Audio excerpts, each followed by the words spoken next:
반갑습니다. 14일 화요일입니다. 화요일 새벽 하나님께 올려드립니다. 내가 먼저 손 내밀지 못하고 함께 찬양 부르십니다.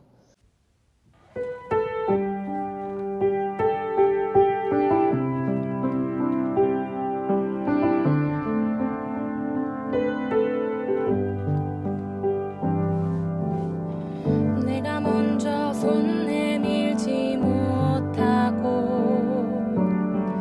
내가 먼저 용서하지 못하고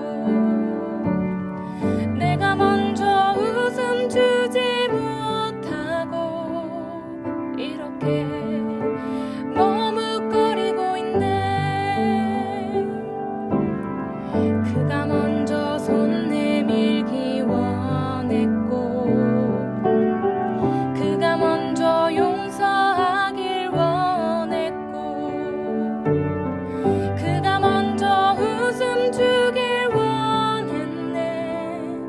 나는 어찌 된 사람인가. 견고한 나의 입술이여 더러운 나의 마음이여 왜 나의 입은 사랑을 말하면서 왜 나의 맘은 화해를 말하면서 왜 내가 먼저 져줄 수 없는가. 왜 내가 먼저 손해볼 수 없는가.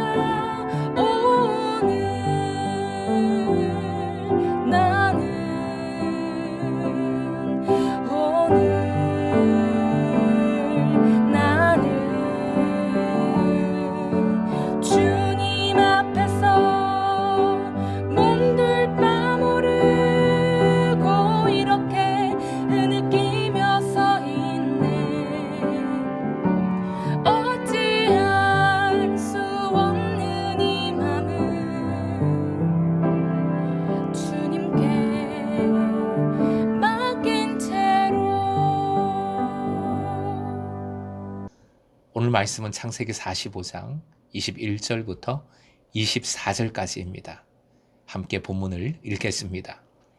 이스라엘의 아들들이 그대로 할세 요셉이 바로의 명령대로 그들에게 수레를 주고 길 양식을 주며 또 그들에게 다 각기 옷 한 벌씩을 주되 베냐민에게는 은 300과 옷 5벌을 주고 그가 또 이와 같이 그 아버지에게 보내되 순나기 10필에 애굽의 아름다운 물품을 실리고 암나기 10필에는 아버지에게 길에서 드릴 곡식과 떡과 양식을 실리고 이에 형들을 돌려보내며 그들에게 이르되 당신들은 길에서 다투지 말라 하였더라.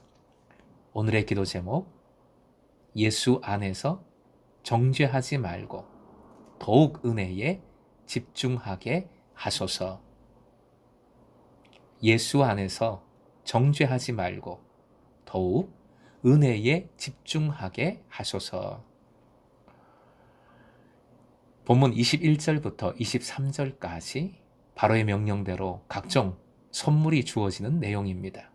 선물은 필요한 옷, 양식부터 돈, 애굽의 특산품에 이르기까지 매우 다양하고 풍성합니다. 요셉이 아버지에게 줄 선물을 풍성하게 준비한 이유는 앞에서 말한 대로 아버지에게 애굽의 상황을 직접 목도하게 경험하게 만들고자 한 것이지요.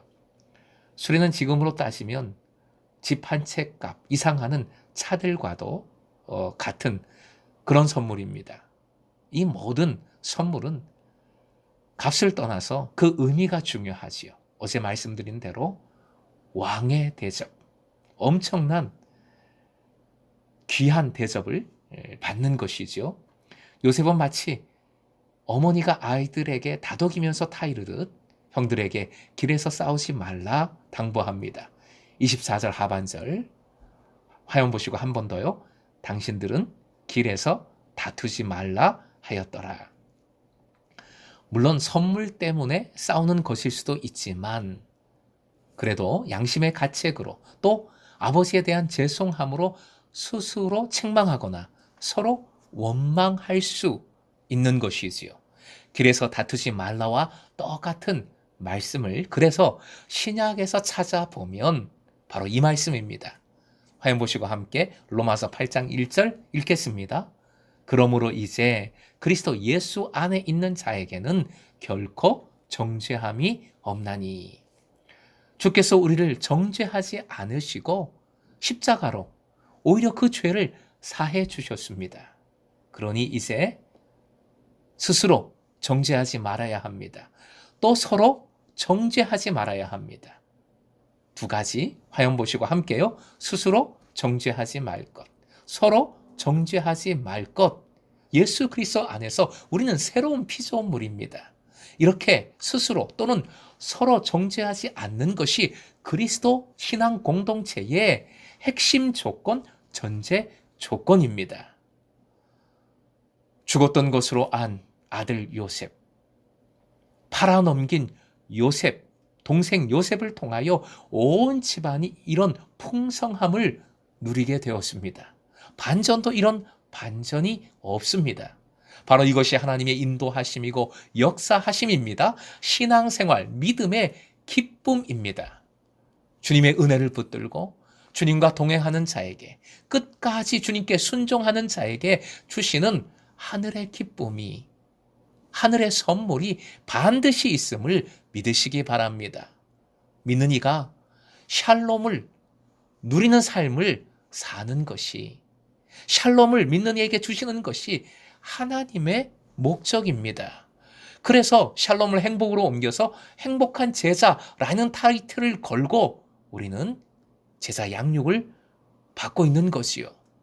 행복한 제자, 샬롬의 삶을 살아가는 사람들, 샬롬은 모든 것을 아우르는 지복입니다. 물질부터 영적인 것까지 다양하고도 풍성한 모든 은혜가 바로 샬롬입니다. 한 가지 기억할 것, 반드시 기억할 것이 있지요. 우리가 완벽해서 샬롬을 누리는 것이 절대 아닙니다. 우리가 완벽하게 믿음 생활을 해서 완벽한 순종을 해서 그 보답으로 샬롬을 주시는 것이 아닙니다. 샬롬은 은혜이지요. 거저 주시는 것, 예수 그리스도로 말미암아 거저 주시는 은혜입니다. 형들이 변화했지만 100% 완벽한 사람들이 된 게 아니에요. 여전히 그 속에는 미움이 있고 질투가 있고 다툼이 있을 수 있습니다. 그래서 서로 길에서 다툴 수 있는 것이지요. 삶의 과정에서 서로 싸움이 일어날 수 있는 것이지요. 바로 우리의 모습입니다. 예수 믿으면서도, 교회 다니면서도 싸우고 실망시키고 다투고 질투하는 연약함이 우리에게 언제나 있습니다. 이런 것들에 집중하면 안 됩니다. 아니, 왜 교회 다니는 사람이 그렇지? 아니, 왜 믿음 생활하는 사람이 그렇지? 스스로 그리고 남을 서로 정죄하면 안 돼요. 이런 연약함에 집중하지 말고 우리는 오직 주님의 선물에 집중해야 합니다. 즉 은혜에 포커스를 딱 맞추고 살아가야 되는 줄로 믿습니다. 정죄하지 말고 은혜를 생각하십시오. 주님은 우리를 정죄하지 아니하시고 은혜를 허락해 주셨습니다. 딱 그것을 붙드십시오. 계속해서 주님 주신 은혜를 발견해야 하고 그 은혜를 발견함으로 감사하고 기뻐하는 삶을 살아가십시오. 그리고 더 큰 은혜를 사모하십시오. 샬롬을 풍성히 누리기 위한 영적인 자세가 있어요.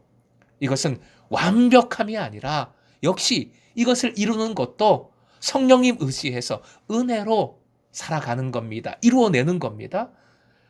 샬롬을 누리기 위한 영적 자세, 이렇게 복기를 해봅니다. 화면 보시고 함께 읽겠습니다. 시작. 순종이 기본이다. 순종하라. 은혜에 집중하라. 생명을 살리는 일에 전력을 다하라. 이 세 가지 꼭 기억하십시오. 순종하면서, 그리고 잘 순종했다, 못 순종했다, 너는 잘했다, 너는 못했다, 서로 정죄하지 말고요. 모든 것이 은혜입니다. 라고 고백하며 은혜에 집중해야 합니다. 그리고 그 샬롬, 내 배 두드리기 위한 샬롬이 아니지요. 오직 주님께서 구원해 주시는 주님이심을 알리고 생명을 살리시는 주님의 그 일을 나도 동참하여 이루어내는 것이지요. 생명 살리는 일에 전력을 다해야 하는 것입니다. 이게 가장 우선이에요. 어떤 일도 생명 살리는 일보다 앞설 수 없습니다. 생명 살리는 일을 위해서는 그 어떤 것도 다 바꿀 수 있는 것이지요. 사랑하는 금성의 제자 여러분, 오늘도 순종하는 하루 되시길 소망합니다. 오늘도 순종하는 가운데 더욱 은혜에 집중하고 무엇보다 생명을 살리는 일에 우리의 작은 최선을 다함으로 하나님 나라의 영광을, 풍성한 은혜를 새롭게 누리고 발견하는 여러분 되시길 주님의 이름으로 축원드립니다.